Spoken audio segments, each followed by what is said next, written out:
The 1998 United States Embassy bombings were attacks that occurred on 7 August 1998, in which over 200 people were killed in nearly simultaneous truck bomb explosions in two East African cities, one at the United States Embassy in Dar es Salaam, Tanzania, the other at the United States Embassy in Nairobi, Kenya. The attacks, which were linked to local members of the Egyptian Islamic Jihad, brought Osama bin Laden and Ayman al-Zawahiri, and their terrorist organization al-Qaeda, to the attention of the American public for the first time, and resulted in the Federal Bureau of Investigation placing bin Laden on its 10 most wanted fugitives list. The FBI also connected the attack to Azerbaijan, as 60 calls were placed via satellite phone by bin Laden to associates in the country's capital Baku. Fazul Abdullah Muhammad and Abdullah Ahmed Abdullah were credited for being the masterminds behind the bombings. Motivation and preparation. The bombings are widely believed to have been revenge for American involvement in the extradition and alleged torture of 4 members of Egyptian Islamic Jihad who had been arrested in Albania for an alleged series of murders in Egypt in the 2 months prior to the attacks. Between June and July, Ahmad Ishmi, Uthman Saleh, Ahmad Ibrahim al-Saeed al-Naga, Shawki Salah, Mustafa Atiyah and Mohammed Hassan Tita were all renditioned from Albania to Egypt. With the cooperation of the United States, the 4 men were accused of participating in the assassination of Rifat el-Marghoub, as well as a later plot against the Khan el-Khalili market in Cairo. The following month, a communiqué was issued warning the United States that a response was being prepared to repay them for their interference. However, the 9/11 Commission report claims that preparations began shortly after bin Laden issued his February 1998 fatwa. According to journalist Lawrence Wright, the Nairobi operation was named after the Holy Kaaba in Mecca. The Dar es Salaam bombing was called Operation Lake USA in Jerusalem, but neither had an obvious connection to the American embassies in Africa. Bin Laden initially said that the sites had been targeted because of the invasion of Somalia. Then he described an American plan to partition Sudan, which he said was hatched in the embassy in Nairobi. He also told his followers that the genocide in Rwanda had been planned inside the 2 American embassies. Wright concludes that bin Laden's actual goal was to lure the United States into Afghanistan, which had long been called the Graveyard of Empires. In May 1998, a villa in Nairobi was purchased by one of the bombers to enable a bomb to be built in the garage.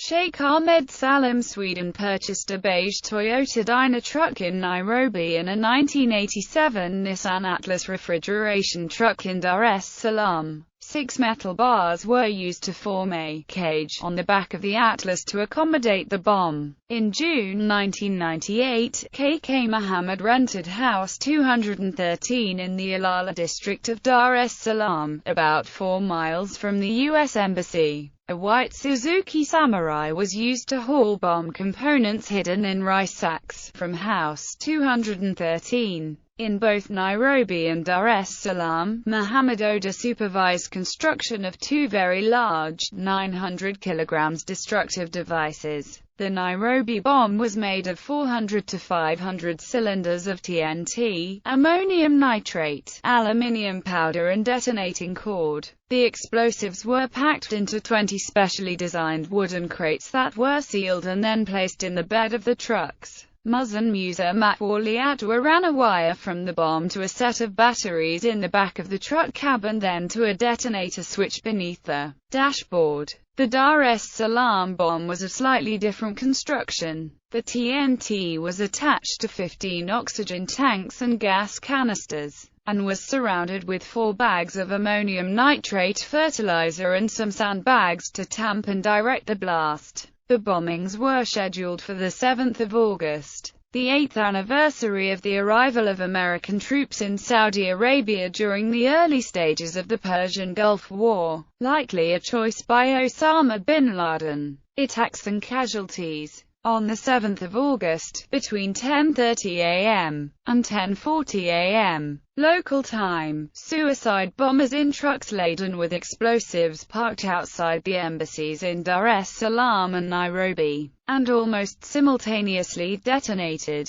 213 people were killed in the Nairobi blast, while 11 were killed in Dar es Salaam. An estimated 4,000 in Nairobi were wounded, and another 85 in Dar es Salaam. Seismological readings analyzed after the bombs indicated energy of between 3 to 17 tons of high explosive material. Although the attacks were directed at American facilities, the vast majority of casualties were local citizens of the two African countries. 12 Americans were killed, including 2 Central Intelligence Agency employees in the Nairobi embassy, Tom Shah and Molly Huckabee Hardy, and 1 U.S. Marine, Sergeant Jesse Aliganga, a Marine security guard at the Nairobi embassy. U.S. Army Sergeant Kenneth R. Hobson II was one of the 12 Americans killed in the attack, while driver Azan drove the Toyota Dyna quickly toward the Nairobi embassy along with Mohammed Rashid Al-Ofali.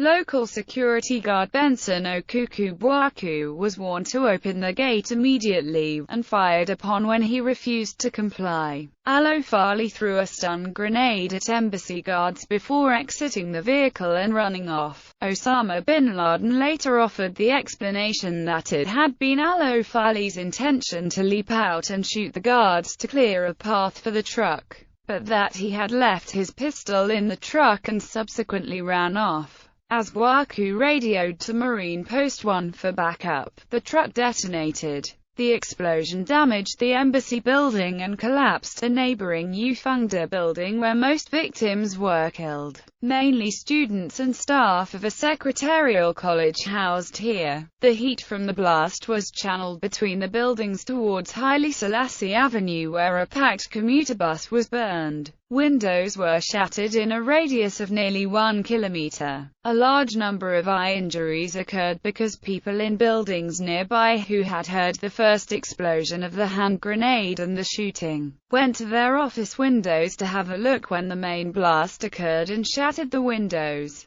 Meanwhile, the Atlas truck in Dar es Salaam was being driven by Hamdan Khalifa Al-Awad, known as Ahmed the German, due to his blonde hair, a former camp trainer who had arrived in the country only a few days earlier. The death toll was less than in Nairobi, as the U.S. Embassy was located outside the city center on Bagamoyo Road on a large plot with no immediate neighbors close to the gate where the explosion occurred. Following the attacks, a group calling itself the Liberation Army for Holy Sites took credit for the bombings. American investigators believe the term was a cover used by Egyptian Islamic Jihad, who had actually perpetrated the bombing. Aftermath and international response. In response to the bombings, President Bill Clinton ordered Operation Infinite Reach, a series of cruise missile strikes on targets in Sudan and Afghanistan on 20 August 1998, announcing the planned strike in a primetime address on American television. The United Nations Security Council passed Resolution 1189, condemning the attacks on the embassies.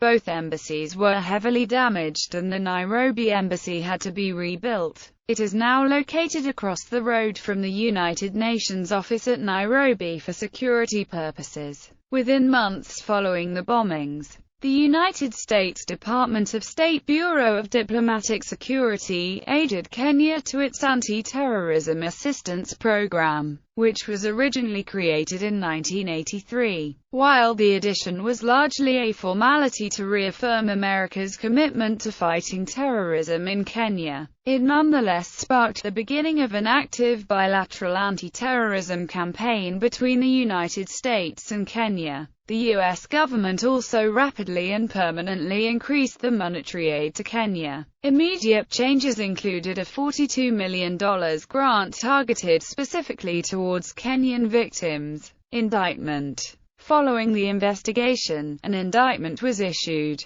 It charges the following 21 people for various alleged roles in the bombings. 18 of the cases have been settled.